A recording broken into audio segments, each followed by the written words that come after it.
করতেই আছি যৌবনের তাড়নায়। ও মালিক, তুমি আমাকে একটু শক্তি দাও, আমি যেন গুনাহ ছাইরা তোমার সামনে যেন দাঁড়াইয়া কিছু ইবাদত করতে পারি। আল্লাহ, তুমি আমাকে গুনাহ ছাড়ার তৌফিক দান করো।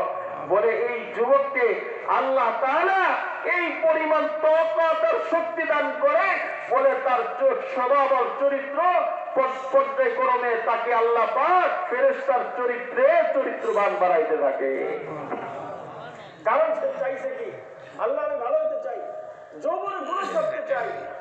সে যদি এটা আল্লাহর কাছে বলতে পারে, তো তার পবিত্র চরিত্রকে আল্লাহ তাআলা পরিবর্তন করে ফেরেশতার চরিত্রবান বানাই দিবে। কারণ সে চাইছে। কিন্তু আমরা যারা যুবক আছি, বলেন আমরা কি করে সময় নীরবে নিঃশব্দে এইগুলো বলি না তো? এই জন্য আমাদের চরিত্র পরিবর্তন হয় না। এই জন্য আমাদের বুজুর্গরা যৌবনকাল যাদের সুন্দর হয়েছে, তারা এই বুজুর্গরাই সর্বশেষ তাদের পরবর্তী অবস্থা অনেক সুন্দর হয়েছে। যেমন শাইখুল হাদিস জাকারিয়া সাহেব রহমতুল্লাহ আলাইহি দাওয়াত ও তাবলীগের সাথে সময় যারা আপনারা লাগাইছেন, আপনারা জানেন। হ্যাঁ, এই যে ফাজাইল আমল সহকারে অনেকগুলো কিতাব, বড় বড় কিতাব লিখেছেন। এর নাম হলো শাইখুল হাদিস জাকারিয়া সাহেব রহমতুল্লাহ আলাইহি। উনি ওনার চাচার কাছে ছোটবেলায় ছিলেন। ওনার চাচার কাছে থেকে যৌবনকালকে উনি এমন ভাবে টেকেল দিচ্ছেন, উনি বলেন যে যৌবনকালে আমাকে গুনাহ করার জন্য আমার যৌবন আমাকে তাড়া করতে পারে না। আল্লাহু আকবার। উনি কিতাব লিখছেন, ওনার জিন্দেগি ওনার নিজের হাতে লিখছেন। আপনি পাবো নিজের হাতে জীবন লিখতে? ঈশ্বর দিকে তাকায় দেন, জীবনে কত প্রকার গুনাহ করছি যেগুলো কোনো হিসাব নেই, কথা কয় না। আর উনি ওনার জিন্দেগি লিখছেন, কিতাব লিখছেন, কিতাবের নাম হলো আবৃত্তি। যুবক ভাই, কত কিতাব পড়েছো, কত ইতিহাস পড়েছো, আবৃত্তি পড়ে দেখো। শাইখুল হাদিস জাকারিয়া রহমতুল্লাহ আলাইহি ওনার মুরব্বীদেরকে অনুসরণ করে উনি ওনার জিন্দেগি কত সুন্দর করে সাজাইছেন। এই জন্যই তো মানুষ যখন ওনাকে দেখতো, দেখার পরে এক নজর দেখার পরেই বলে মানুষের দিলের ভিতরে ওনার মায়া আর মোহাব্বত ভালোবাসা ঢুকে যেত, কথা কয় না? হ্যাঁ, উনি বলেন যে আমাকে দেখা অনেক হিন্দু মুসলমান হয়ে গেছে, শুধু দেখাই। শাইখুল হাদিস জাকারিয়া রহমতুল্লাহ আলাইহি উনি তো দারুল উলুম দেওবন্দের পাশে আর একটা দারুল উলুম আছে, ওইখানে বুখারী পড়াইতেন। ঘরের থেকে বেরোতে তসবিহ করতে সুবহানাল্লাহ সুবহানাল্লাহ।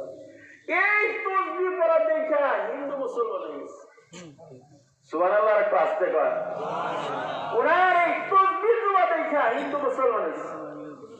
জিজ্ঞাসা করছে, হযরত আপনি প্রত্যেকদিন হাইটে হাইটে মাদ্রাসায় যান আবার আসেন, আর হাতের মধ্যে তসবিহ দানা কি যখন এগুলো? বলে যে আমার স্রষ্টা আমাকে যিনি বানাইছেন, আমাকে এত হেলেম যিনি দিচ্ছেন, তার নামে তসবিহ জপি। আল্লাহু আকবার। বলে তার নামে আপনি যদি তসবিহ জপেন তাহলে তো আমারও জপা দরকার, আমাকে মুসলমান বানায় দেন। মুসলমান হয়ে গেছে। শুধু একজন না, দুইজন না, বহু হিন্দু ওনার তসবিহ জপা দেখে মুসলমান হয়েছে। खुदा याद आती है जिनको देख कर रो नूर की पुतले,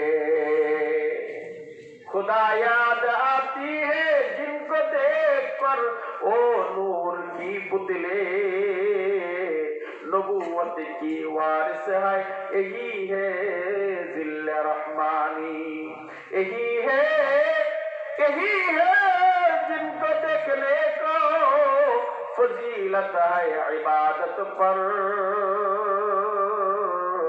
इन्हीं की नाज करती है मुसलमानी, रहे दुनिया पे लेकिन बिल्कुल इस दुनिया से बेताल्लुक हो, फिरे दुनिया पे हरगिज़ न कपड़े को लगे पानी। हालत देखा হিন্দু মুসলমান হয়ে যাইতেন এমন একজন লোক যে যৌবনকাল উনি গুনাহ থেকে উনাকে নিজেকে পবিত্র রাখছেন।